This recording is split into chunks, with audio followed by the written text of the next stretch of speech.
Salut à tous, j'espère que vous allez bien. Aujourd'hui, on va répondre à ce commentaire. À la recherche d'emploi, suite à des études d'ingénieur, mieux vaut-il avoir un diplôme d'ingénieur généraliste ou un diplôme d'ingénieur spécialisé dans un domaine particulier? Merci à toi surtout.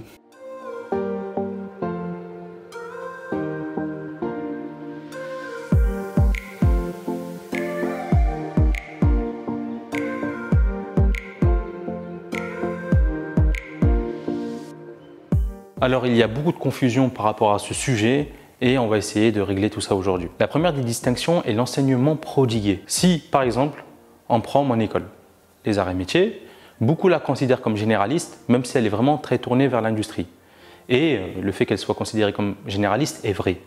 Si l'on regarde maintenant en bulletin, on peut voir qu'il y a quand même une certaine diversité dans les matières. Ce que j'ai pu faire aux arts, durant mes 2 années aux arts, oui, parce que j'ai fait 2 ans et ma 3e année, je l'ai fait en Angleterre. Donc mes 2 années aux arts, j'ai fait de la conception, j'ai fait de l'automatique, de l'électronique, de la mécanique des solides, de la conception, du droit, de l'économie, bref, plus généraliste on ne peut pas faire. Maintenant, imaginons vous décidez d'aller à l'ENSET en filière sciences du numérique. Eh bien, vous n'allez faire que coder, coder, coder, coder. Et il y a une vidéo qui l'explique très bien, donc de la chaîne YouTube Histoire d'MC. D'ailleurs, on avait interviewé Arthur. Dans cette vidéo-là, il explique vraiment bien sa filière et je vous invite à aller voir sa vidéo. Et dans sa filière, c'est code, code, code et du code. Maintenant, on comprend qu'il y a quand même 2 mindsets très différents entre l'école généraliste et l'école spécialisée. La seconde distinction est professionnelle.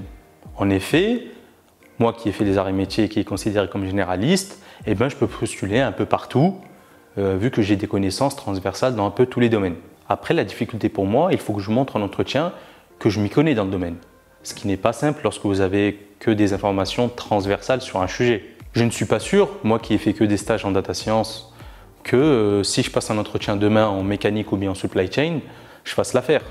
Ce serait quand même assez compliqué pour moi, même si j'ai des connaissances de base. Même si après, tout est possible, vu que, comme je l'ai expliqué dans les précédentes vidéos, le métier de l'ingénieur, il est vraiment en tension aujourd'hui. Et on peut même vous former directement sur le lieu de travail aujourd'hui. On peut vous recruter et vous former ensuite. Maintenant, si un étudiant de l'ENSET postule en mécanique par exemple, eh bien le recruteur ne va pas le prendre au sérieux parce que son CV ne reflète en rien des capacités en mécanique. Par contre, en informatique, il part sûrement avec un gros avantage car déjà d'une, l'ENSET c'est une école très reconnue d'informatique et de 2, il a sûrement fait beaucoup plus de programmation que moi. Et c'est logique. Donc voilà, il y a un compromis à trouver entre choisir une école spécialisée directement ou bien se laisser encore du temps pour choisir sa filière en allant dans une école généraliste. Une nuance également, si vous faites une école généraliste prestigieuse, parce qu'il faut le dire, les meilleures écoles en France, ce sont les écoles généralistes, eh bien vous passez avant tout le monde, ça c'est clair. Un exemple marrant que je peux vous donner,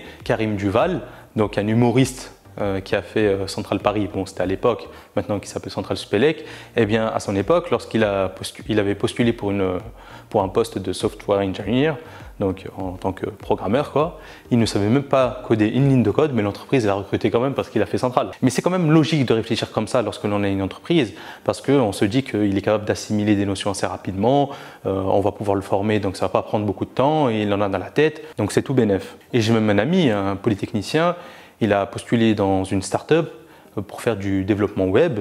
Lui, il avait fait que de la data science à l'époque et l'entreprise l'a recruté quand même car elle sait très bien qu'il va être capable d'apprendre très rapidement de nouveaux langages de programmation comme l'HTML, CSS, JavaScript, React, etc. Ça ne va pas être un problème pour lui. Il a déjà cette logique de programmer, même s'il n'a jamais fait à proprement parler des sites web ou bien des applications. Voilà, j'espère avoir répondu à cette question. Si vous avez d'autres questions, n'hésitez pas à les mettre en commentaire. A plus!